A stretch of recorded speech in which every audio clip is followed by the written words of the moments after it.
Good. Ready to go? Fantastic.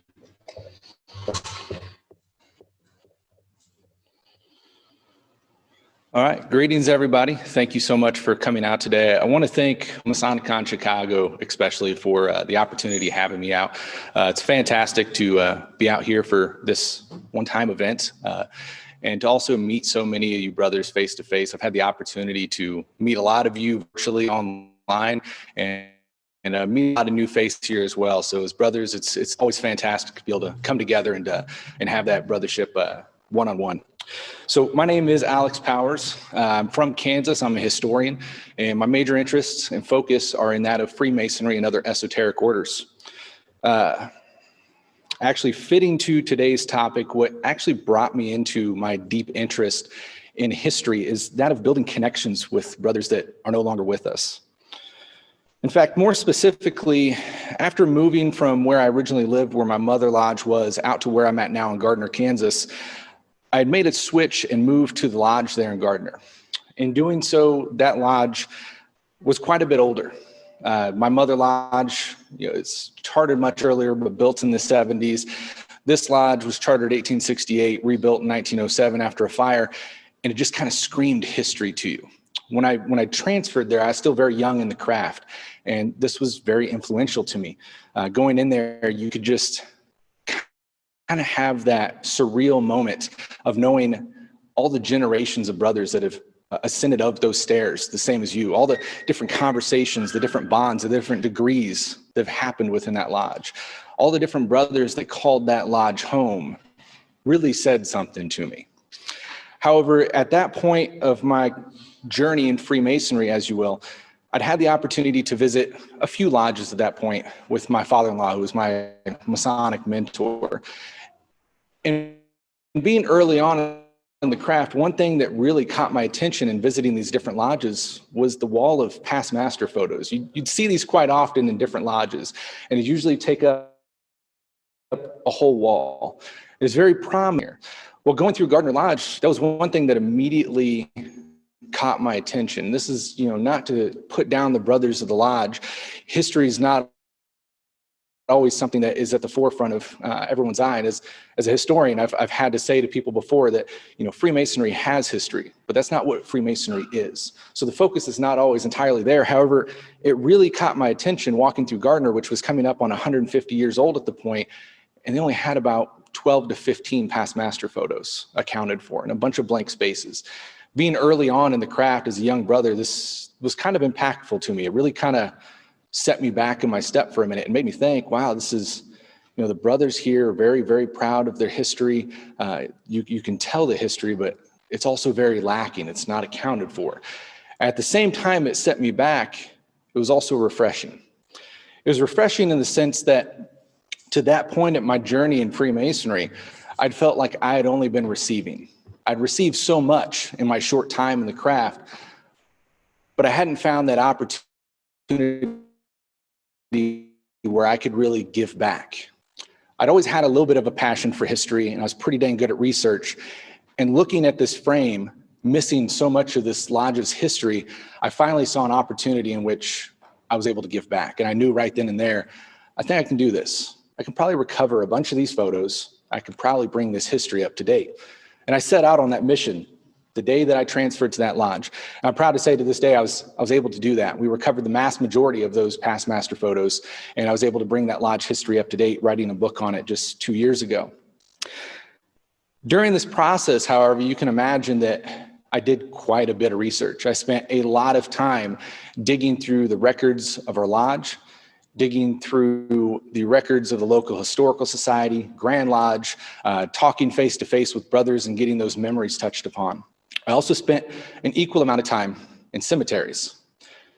You can't always match up those records and know exactly who's who without doing some footwork. Going into those cemeteries and finding those names and be able to match up those people and the stories and the dates that I needed to solidify the research that we were doing. I spent a lot of time in local cemeteries. And within that, I discovered it was a very surreal experience because I did so much research on these men that I'd never had the opportunity to meet. yet I felt like I knew them on a very deep level, just through the research I had done, but also through the connection that we hold as brothers in Freemasonry.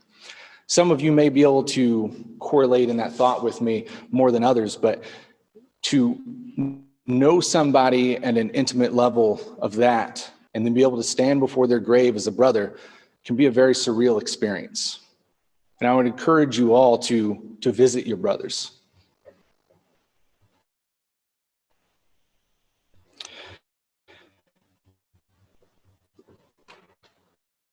With it to me that we see this represented in so much symbolism in Freemasonry. Freemasonry is very good at that. It's kind of the way it's designed, right? We're transmitted a lot of information through the use of symbolism. And as we go through learning all this symbolism, we start to see some trends. One of those trends being the fact of death. Whether you see it being an underlying factor or a major factor, regardless, it's there. It's a very abundant one. It involves the time that we spend in this plane of existence and the teachings that we are confronted with. Those contemplations of these symbols force us to go through this balancing factor between the spiritual existence and the physical plane in which we exist on now and one day that we come into grasp with is the fact of balance itself. And the fact that, now we are in more of a physical nature with a connection to the spiritual. And as the time progresses, those two come into a balance and then progress on, where we are then in connection to the physical, but in more of an aspect of the spiritual. And this really, really kind of stood out to me in a deep way. And I can remember to this day when it really first hit me of how powerful that was. Both that and just the intention and meaning behind the Masonic funeral.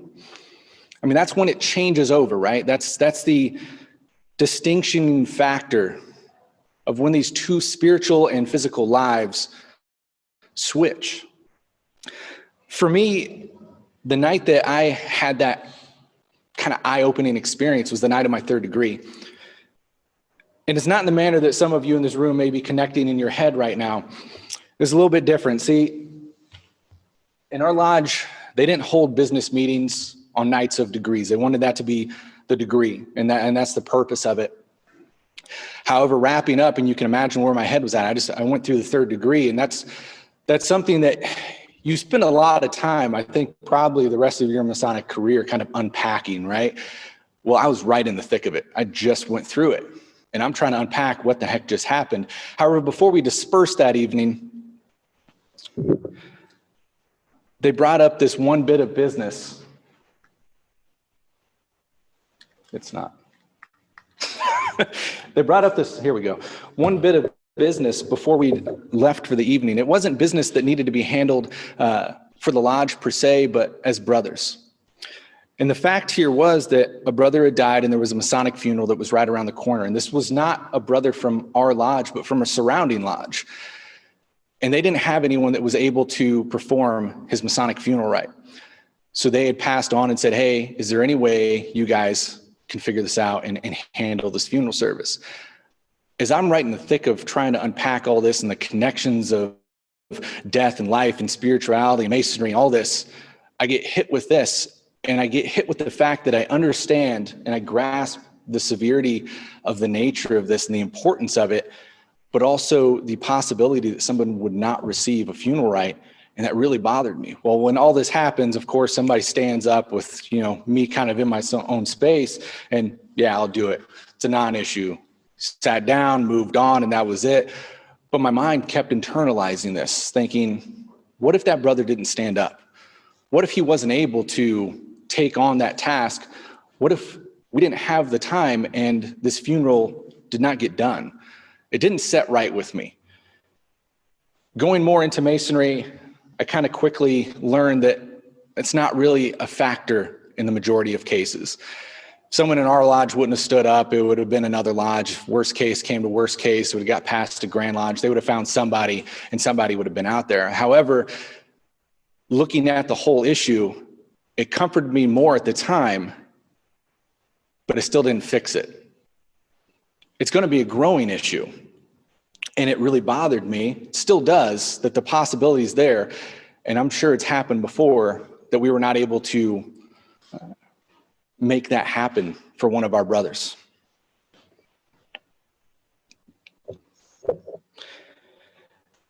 Over time, Freemasonry has gone through a lot of changes, and funerals themselves have gone through a lot of changes. Within that, we draw a lot of connections from the two, and the face of what a Masonic funeral looks like changes a bit in adaptation to what the funeral norms are for the time. If we look all the way back to the beginning, in our sense at least, we can look to that of the guild days. In the days of the operative guilds, a death of a fellow craftsman was not taken lightly whatsoever. And when there was a Masonic funeral, it was not suggested to attend and to mourn for your loss. It was required. To put that into light, so to speak, it was required in the sense that every craftsman of that guild went to that funeral. To internalize that a bit more, it meant that their life's work at the time came to a halt. All the craftsmen of that guild put their tools down and did not continue that job until their brother was properly laid to rest. And I think there's something that we can really learn and appreciate from that. We don't exactly see that today, do we? Not to that level. It really gets separated in today's world between, did we know the guy? Was he a member of our lodge? Was he even an active Mason? In this perspective, it wasn't somebody that was working on the specific piece of what they were working on. Maybe they didn't see this person day to day. It came down to the fact that they were a fellow craftsman and they had passed away, and we're going to lay them to rest properly. So how do some of the general funeral customs really affect how Freemasonry looks overall? There are obviously a bunch of funeral customs that have changed throughout the years and in different periods of our history. And we see that the funeral services in the Masonry kind of adapt to that in the way in which they are carried out. And for these reasons, we see different suggestions and different opportunities in which we can integrate the Masonic funeral service. And it's interesting to look at these and experience the reason why behind that accommodating factor. This would come down to the intent of the deceased himself, to the wishes of the family, and in some cases, the desire of the church if it's a religious service. One such example here that we find in old monitors, including the Shaver's monitor, is that of holding a public style Masonic service in one's house. I've had a lot of brothers kind of bring this up to me before, and when the heck will we ever hold a Masonic funeral in someone's house? It's just weird. Well, we were actually confronted with that in my lodge's history, which kind of brought it to light. But if we look to a historical nature, we find out that what we see as norm today was far from the truth in the past. What we see as norm today with funeral homes and funeral directors is a modern day convenience that was not once really well looked to. Funerals in the days past were looked to be the responsibility, but also the honor of the family. They took on those traditions from beginning to finish in a very honorable and solemn manner. And actually, we can thank our living rooms to this very fact. See, our living rooms, which we once called parlors, their whole intention was mainly around this reasoning. The parlor in your room is where that funeral or the viewing of the family member's body would be held. They'd display the casket there, and they'd fill the room with different pictures and artifacts that were dear to that person's life and gave an opportunity and a location for family and friends and even brethren to come and mourn in person with the loss of their brother. And in times that maybe that person was being buried at home, maybe it was desired for it to be a private service setting, there's been opportunities, way more in the past than we see today, that a in-home Masonic funeral was actually carried out. I've never had the opportunity to see one of those myself, but I can imagine how an intimate experience, or how much of an intimate experience that would be. The procession is actually another one of these factors that we see. And if you look into history, it's one of the main things that we see in association to the Masonic funeral. There's always these massive processions, not just with funerals. They also did them just in parades and everything. It was a way to get out, but it was a huge part of the Masonic funeral. And between the two, as I mentioned, parades and a Masonic funeral procession, there was definitely a difference between the two in a very solemn nature. But it was that honorable way to walk with your brother on that last journey. This wasn't unique to Freemasonry, as a lot of our symbolism isn't, right? But it was definitely utilized and brought in and customized to be exactly what we needed for that time. And we'll touch a little bit on the procession itself here shortly. But as we look into the adaptation of the Masonic funeral going into the past, one thing that we can start by looking at is those general regulations and how to carry them out properly. Now, Mackey makes a point here to highlight that in the ancient constitutions, actually, there is no mention or a determination factor of having constitutional rules or regulations around the funeral itself.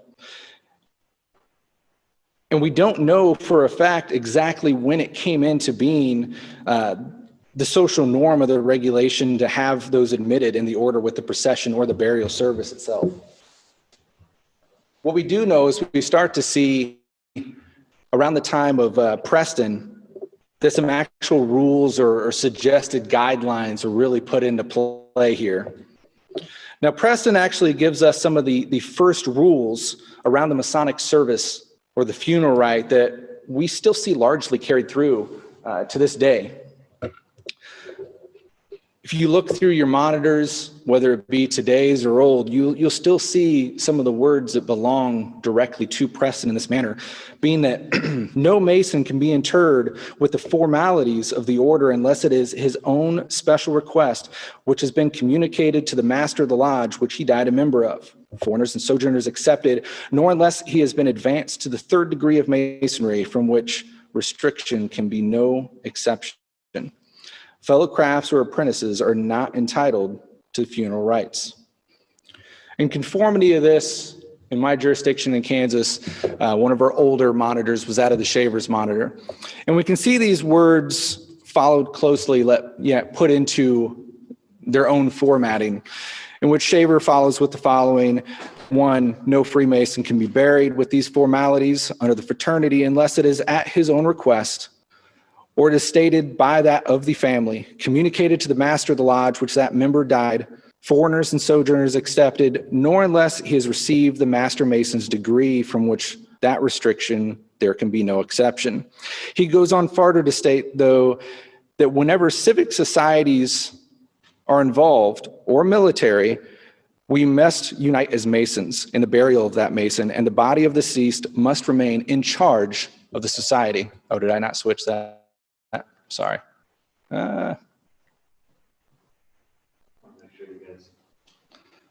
Sorry, guys. I'm pulling it off of Office 365, so we can blame them. No matter, we'll carry on here. At any rate, we can see that we're required to have, in that time, the body remaining under the charge of the lodge. Even over that of a military service. Give and take as you will, but I found that as a very powerful sentiment. and something that you can deeply reflect on. And I think it's truly beautiful, the level of balance that's demonstrated within this.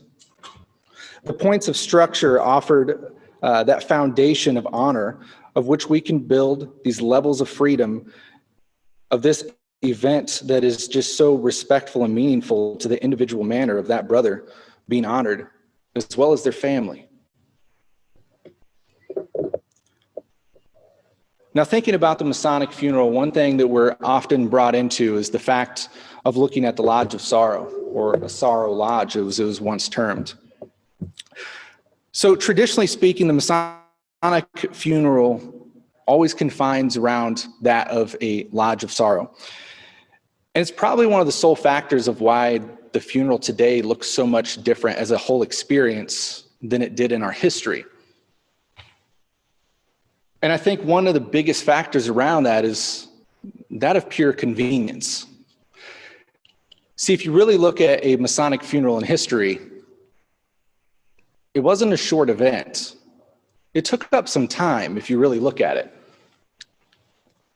Factoring in that we must open that Lodge of Sorrow. So the brothers would meet at that lodge. They would open up in a formed ritual. They would call off and they would process. And as we'll get to, these brothers were not afraid of that processing. It was quite an honorable experience. So, and often a lot of the cases, it wasn't just across the street, but it was some good walking.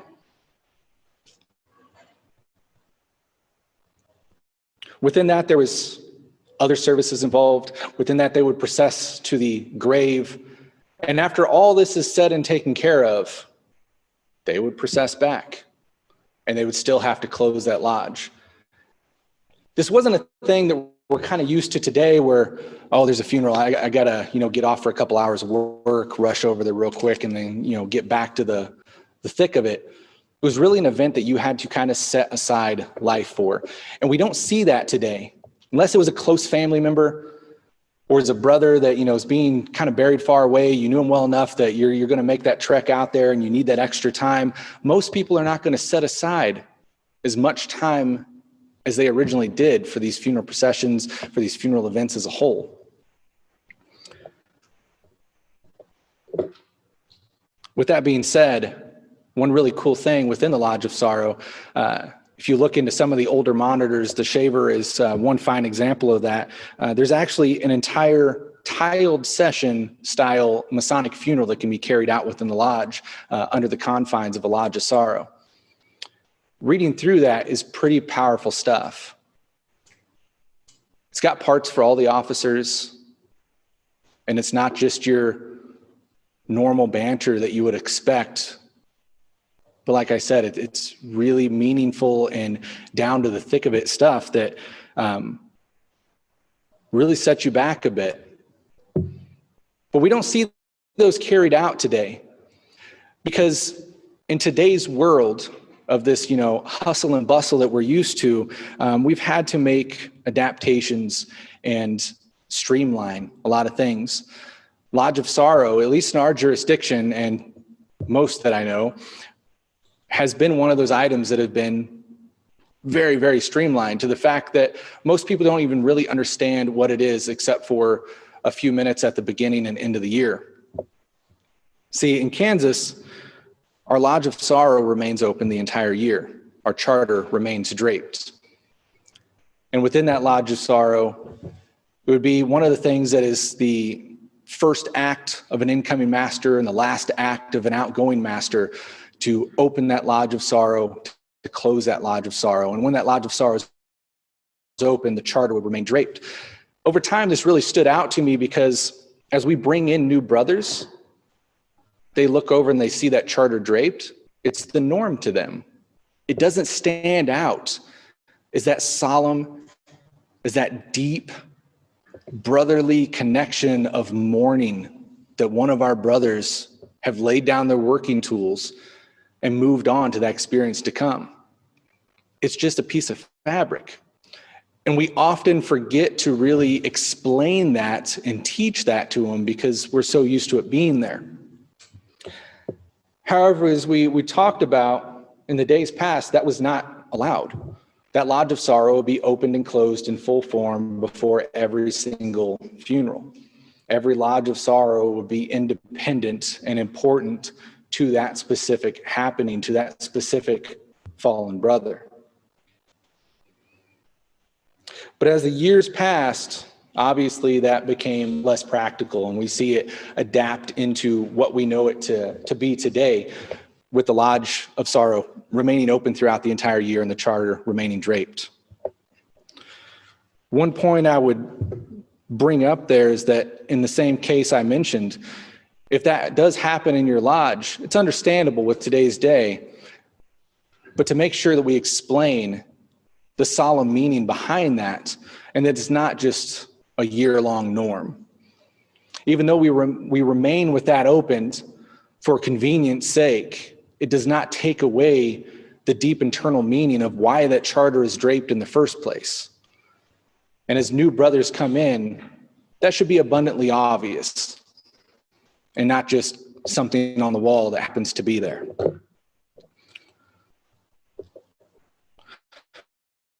So as we talked about, the funeral procession has always been of large importance within the history of the Masonic funeral rite. It's something that was put into the public eye early on as an honorable ordeal. The public would come out for it, and it was also very honorable for Masons to be a part of it.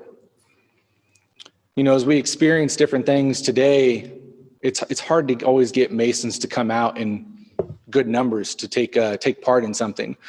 But if you look back at these historical photographs that we have through the years, right, these processions were very well attended. And it's obvious that it was not just one lodge in attendance there. I mean, they went on for blocks, and it was just super impressive. Obviously, our numbers are not where they were at one time, but it doesn't take away from the foundational truth there of how important it was that simply brothers united in the manner of that solemn event. Now, I know I'm talking about solemn occasions here, and is anyone actually familiar with the photograph that we have on the slide here? No? This particular one, although, you know, portrays the solemn event, is actually a bit of satire of the time. This particular slide was a painting reflecting a mock funeral procession in St. Giles, London, 1751. It was a satire around the 1751 Gin Act, in which Masons came together in a mock funeral procession to say goodbye to their beloved Madame Geneva, their drink of choice. Although this is a bit of satire, and you know, you can see at the time the comedy would have been there, it's also still a powerful depiction of exactly what we're looking at. This was satire coming together in this manner around a drink, but it takes away no less what that common normality was around these situations and their ability to come together to express that mourning nature. Now, this, however, is a real picture of a Masonic funeral procession. And looking at it, you can definitely see that there's more of a solemn and mourning nature being depicted here. In general, a funeral procession is a physical procession. Usually, and today we'll see it by motor vehicles, but once it was generally by foot. It would process from the funeral home to a place of worship, then to a cemetery or a crematorium. In early times, the deceased was typically carried by all males, being family members, or in our case, strongly put out there to be all Masons. They'd be carried on something called a bear, which was kind of a platform. You know, they would lift the body up on this platform and carry it through, or it would be in a casket, one or the other. But it would still be that focal point that was processed through. As years went on and society changes, we see less of the foot processions, mainly because of that of streets and cars and normal transportation. Also, the convenience of modern day society, we are not stuck to our communities. Some of us live in one community and will drive an hour just to work somewhere else. You know, in days past, everything was much more localized. So these processions would go to local funeral home, to local cemeteries, stuff of that nature. You didn't see processions hopping on I-35 and, you know, carrying on down in a foot manner. In today's world, we can do that. In today's world, we can shop around. You can pick the funeral home that you want best fitted to how you want their funeral carried out. You can best fit and select the cemetery in which you want them to be buried in. If you've moved away and you have family in another cemetery, that's an option you can choose. And with vehicle processions, it made that much simpler and an easy thing to do.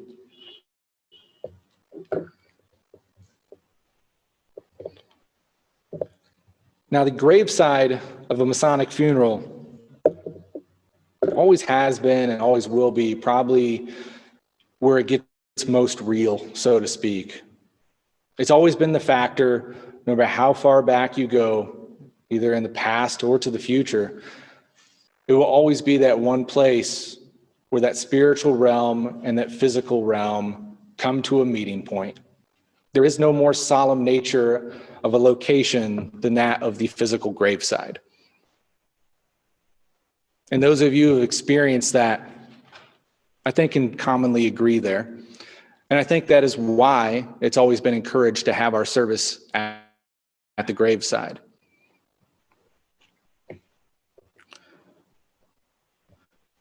The atmosphere when you're at the graveside is nothing short of powerful. I mean, it's really not.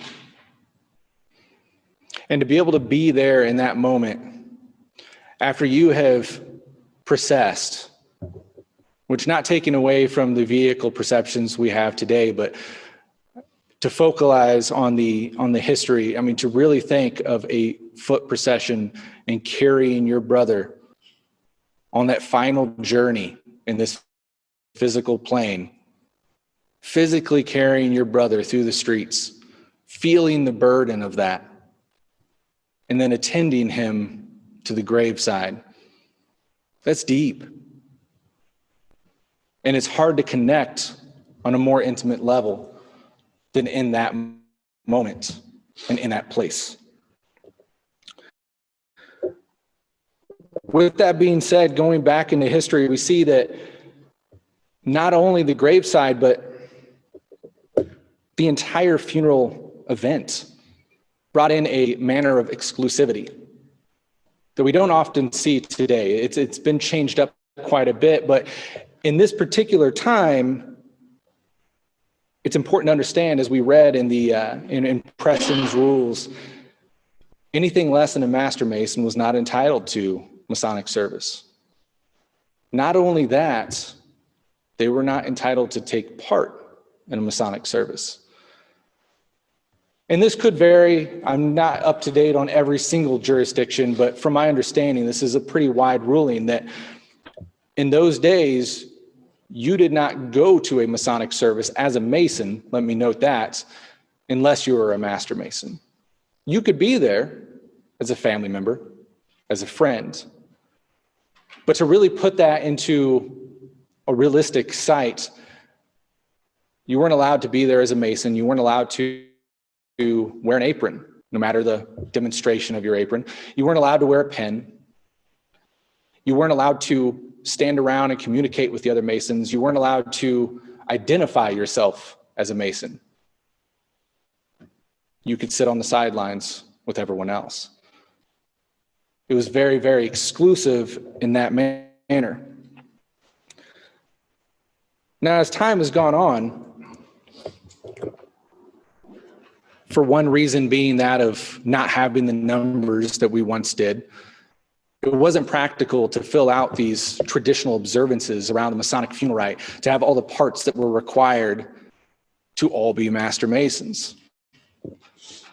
In our jurisdiction back in Kansas, we're now allowed to give that honor of a Masonic funeral to even an entered apprentice.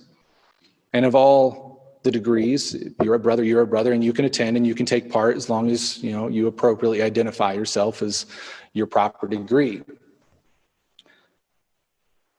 However, it puts it into an interesting perspective to see the level of exclusivity and kind of the power behind that, maybe to jump off in a different rabbit hole, so to speak, but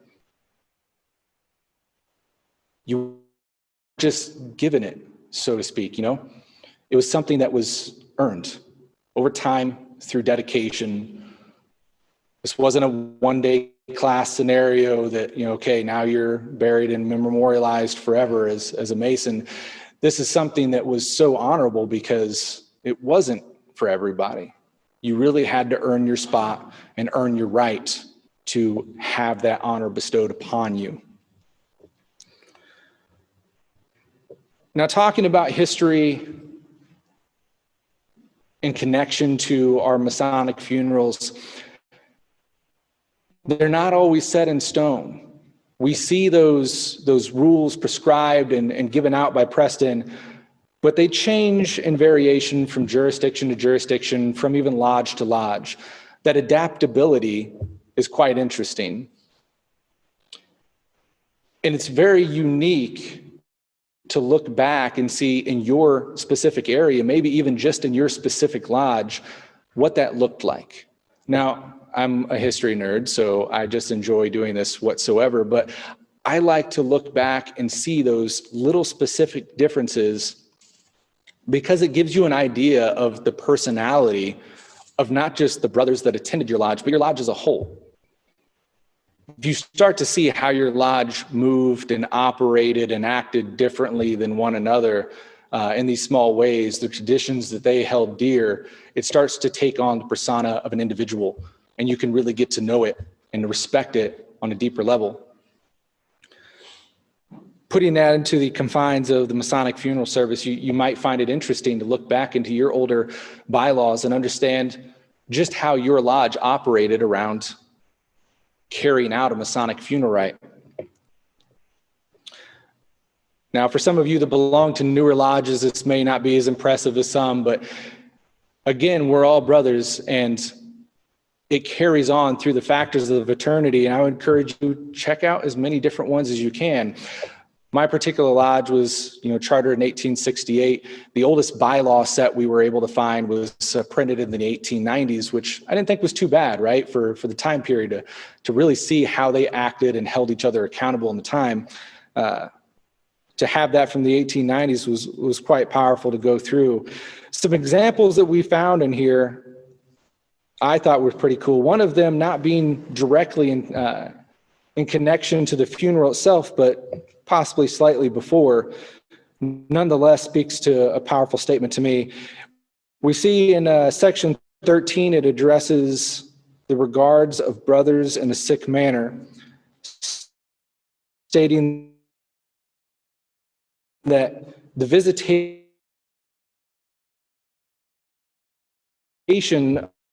of the sick is a Masonic duty.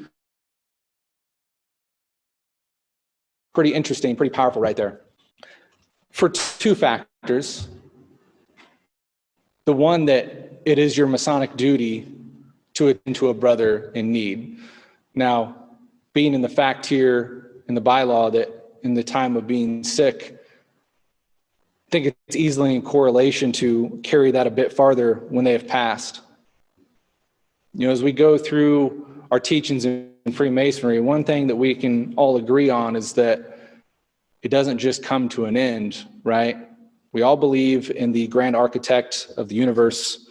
That is one thing we can all be on the level about and understand that there is an experience of some kind to come.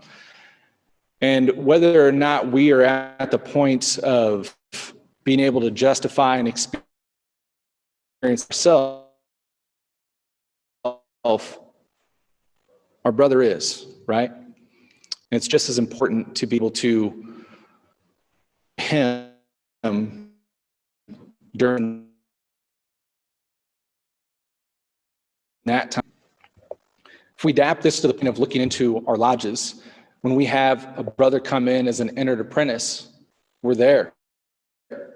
We're there to help teach, encourage, motivate. When they move on to the next, we're doing the same. When they move on to the next, we're doing the same. Even after they've earned their degrees, we encourage, we motivate to progress. And as we go through that symbolism, we see that that progression ultimately gives us the one guarantee of life.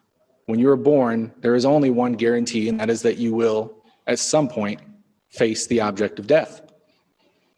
And we're encouraged as Masons to not only contemplate that, but accept it. And as much as in our lives,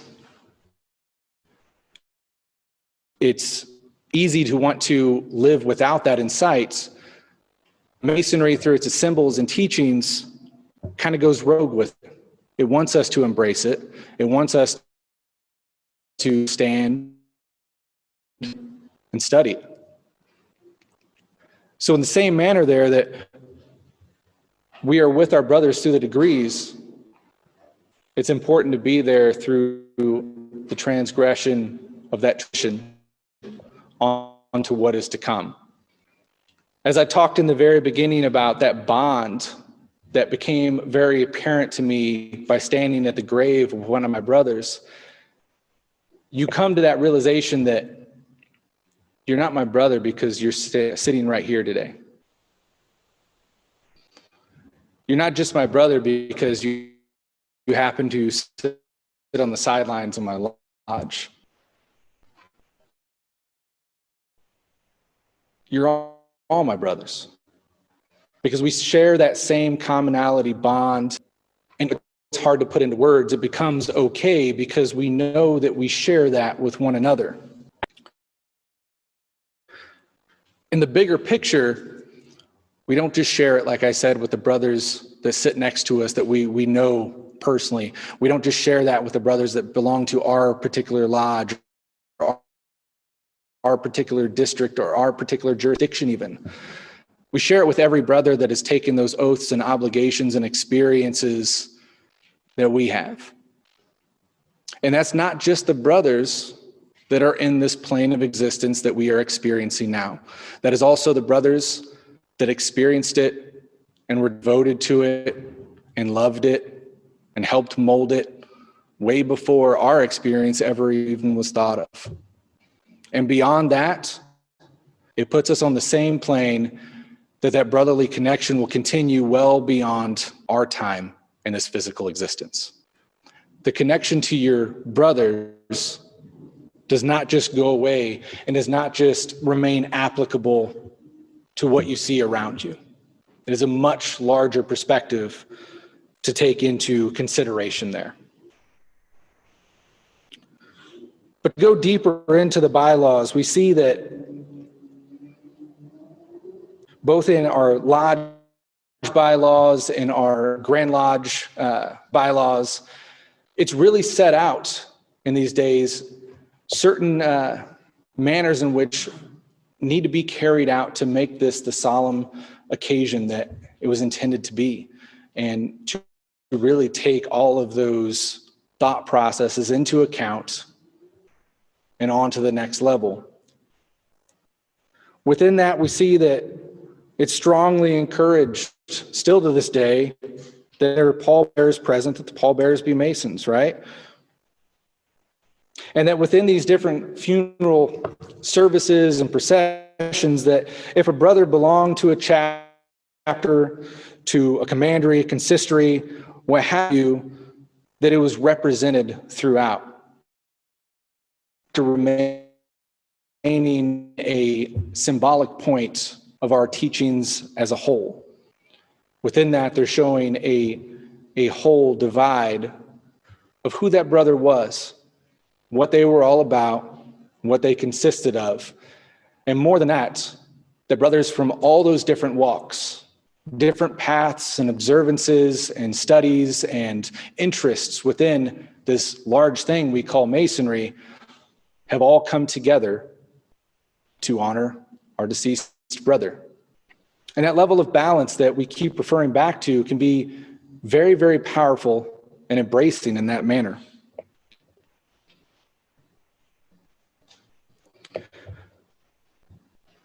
We also see that things were also decorated largely more in the days past than they were today, and that largely falls into how we were talking about the amount of time put into these ceremonies. We see in the old bylaws that during these processions, literally everything was draped, and not just by a request, but by strict enforced code. We see exactly in these bylaws of how it goes down that the steward's rod should be draped, how the master carrying a gavel should have the gavel draped, how your charter should be draped, how everything should be carried out to a T. And it was to keep in the fact of the experience to really give that solemn nature to the brother. On the offhand of breeding that into the future concept, we see a little bit more of adaptability being allowed. And while in a bigger picture, which we'll address, can be not such a good thing, if we give the time and attention to it, it can be a beautiful thing because it gives us the option and ability to make it more personal. We can adapt this to seeing Masonic ritual when you sat through a degree and it's very monotoned and memorized and just unimpressive, even though it was possibly word perfect. The intention was not there. And when we're dealing with following a brother through these last mortal steps to that transition, I think it should have that personal nature. And to be able to add in those adaptability or adaptable customs that we see sorted out in individual lodge bylaws can be a beautiful factor to make that funeral rite individual and powerful to that brother, to their family, to everyone. It's also easier to take part in when it's beautiful and, whoops, I think I totally lost the computer there. When it's beautiful and adapted to that individual portion versus a carbon copy, so to speak.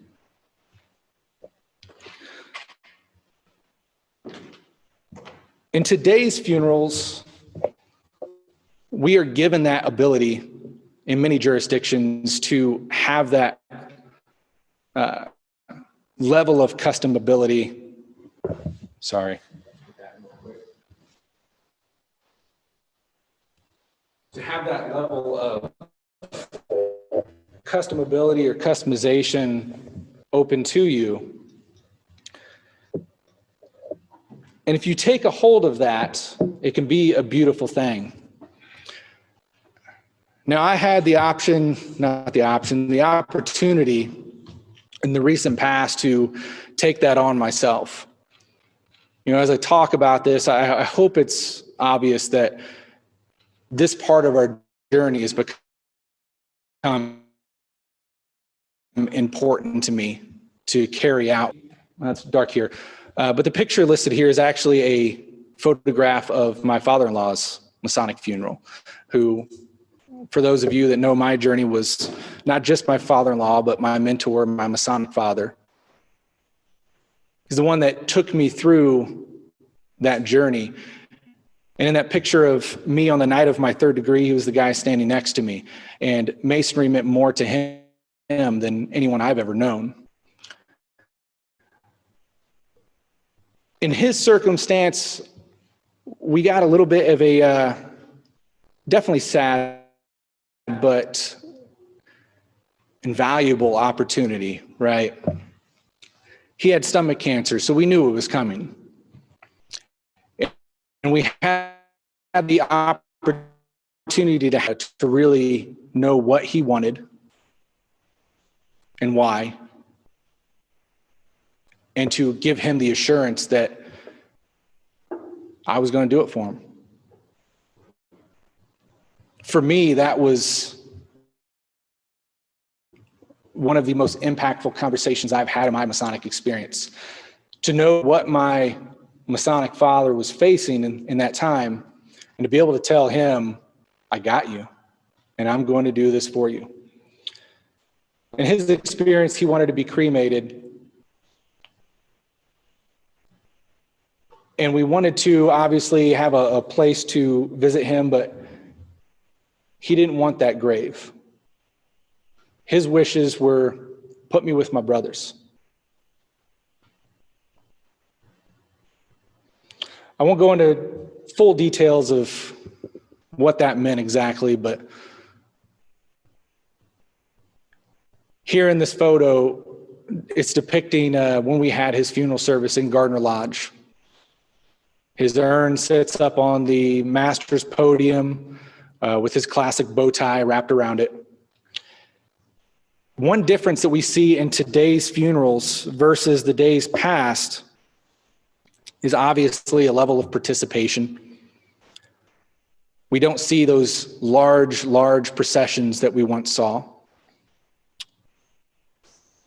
And I've only in his and maybe one or two other funerals I've been a part of, which I make it a point to attend every one I'm able to, seen a turnout Masonically as large as his. And I think that's unfortunate. What I commonly see today is I've had the opportunity to visit a lot of funerals in my jurisdiction and surrounding jurisdictions is, as we kind of talked on earlier, if you knew the brother in lodge personally, if you knew him personally through Grand Lodge or whatever, then you'd try to go. If you get off work, you'd try to go. But you didn't go just because he was a brother. And when you look back at these procession photographs and you see those large crowds, I can guarantee you not every single one of those brothers had that personal connection with our recently deceased. But they came together in the same manner they came together in the guild days because it was a brother. It was a brother that had passed, and we're not going to continue until they are properly laid to rest. In my father-in-law's funeral, and in our jurisdiction, we have the ability for some adaptation, right? The funeral rites that are put forth are suggested formats, which we largely used, but also was able to mix in some things of the past to really bring it into what it was. He wanted to be with his brothers. He wanted his funeral not to be in a funeral home. He didn't like that idea. So we held it in the lodge. Our lodge is not big. Anyone that's been to Gardner, I know RJ's been there. It's not a big lodge. We had that place packed well beyond the fire marshal would ever care to know.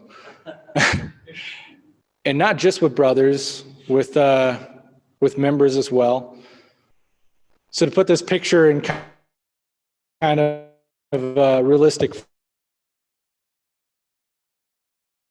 sitting on it, traditionally at the graveside, brothers would stand with the master, secretary, and a chaplain to really catch things out, and the rest of the brothers would stand equally down the sides, depending on how many brothers there were.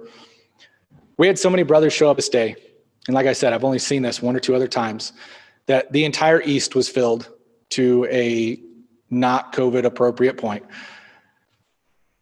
The entire dining hall was filled. There was rows down both sides of the north and south going out the door of brothers. In today's today's services, what you'll commonly see with the sprig of evergreen is that the master will have one sprig and will drop it during the ceremony. However, in the days past, as we were talking about some of those bylaws and what you will see in there, one thing that you saw in Kansas is that all the brothers wore a black mourning armband, right? I'm going to jump off on a slightly side tangent there. My co-host of Historical Light, Robert, in his bylaws found that his lodge actually required that they wear that armband for an entire 30 days. Not just at lodge, work, church, public, as a depiction of expressing that you're mourning you lost one of your brothers. And that's just something to really sit back and think about, because we don't see that level of devotion today, but it was then. But what we saw there is that every brother had a sprig of evergreen. And that was one thing that I have not seen in Kansas, but I did clear with the Grand Master, and he was all good with it. Every brother that showed up had a sprig of evergreen. Every brother that was filled down the sides and the dining hall and the east and all. And we carried out the funerals normal and dropped, but at the end, because it wasn't manageable to get everybody to go through it, right in the middle of it. At the end, as everyone processed out, every brother walked by, as you may be able to see in the corner down here on top of the apron, had a chance to put their hand on the urn and drop their sprig as a personal expression of mourning to that brother. Alas, my brother. Such a powerful moment. Such a powerful moment.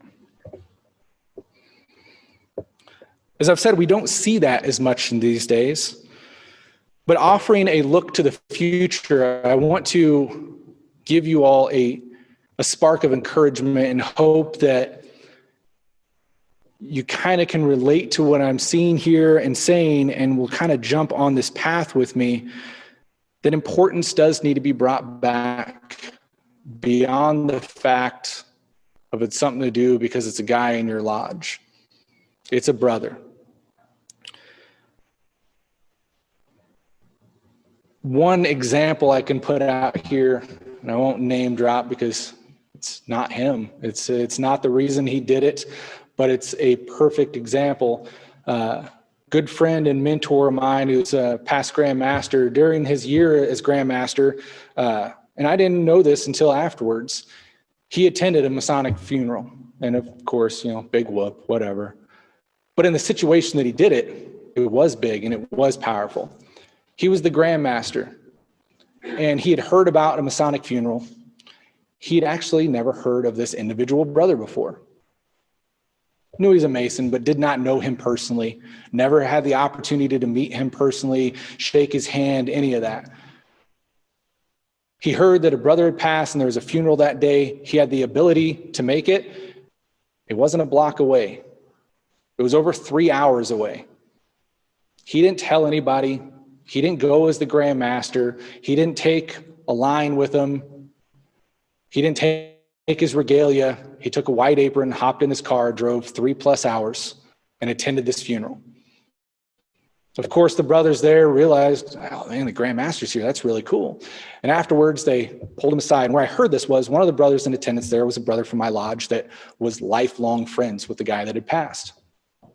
It stood out to him big that the Grand Master was at his funeral, and wondered exactly why. Man, that's weird. How did you know, Brother Bill? And what's the story there?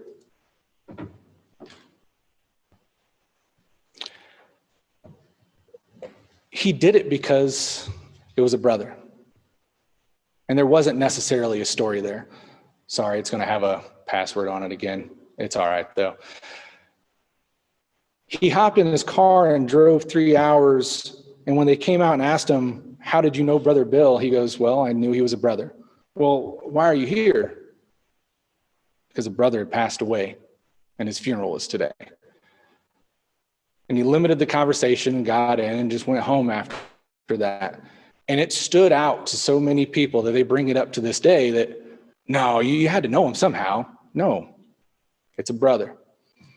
We don't see the lines filled out like that anymore because if it's not a brother from Gardner Lodge, we don't always go.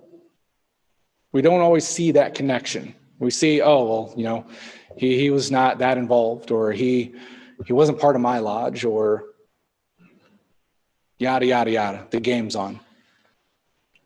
In the days past, that was not the distinction at hand, and it was simply a brother is past. He has a funeral today. All work is done until my brother is properly laid to rest. And I hope you guys can join with me in the powerful sentiment of that. And next time you see that there is a Masonic funeral, just know that's your brother. And that's all it comes down to. We're on the level, and we can give ourselves in that form of charity to be there for our brother in that experience. With that, my brothers, I'd like to end this with a traditional Masonic funeral prayer. If you care, please rise and attend a attitude of prayer.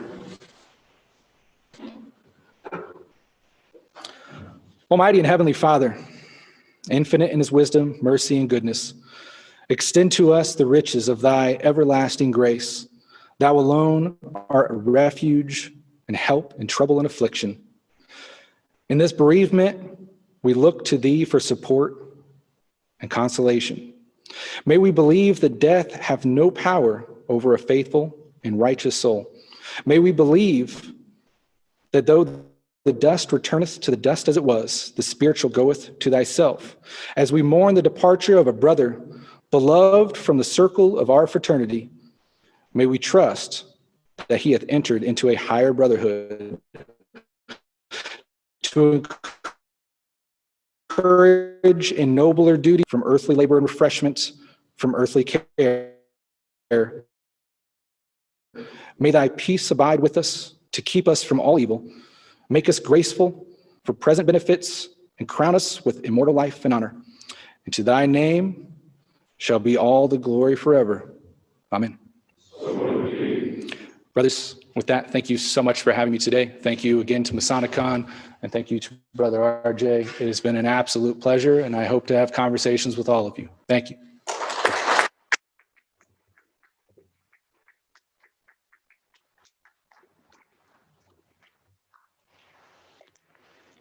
Brother Alex, before you go, there was a couple questions, and maybe you could take just a couple minutes.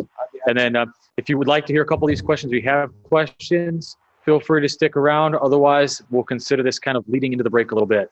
The first question we had was actually, is there anything in particular you would like to see added to or brought back into the current Masonic funeral service?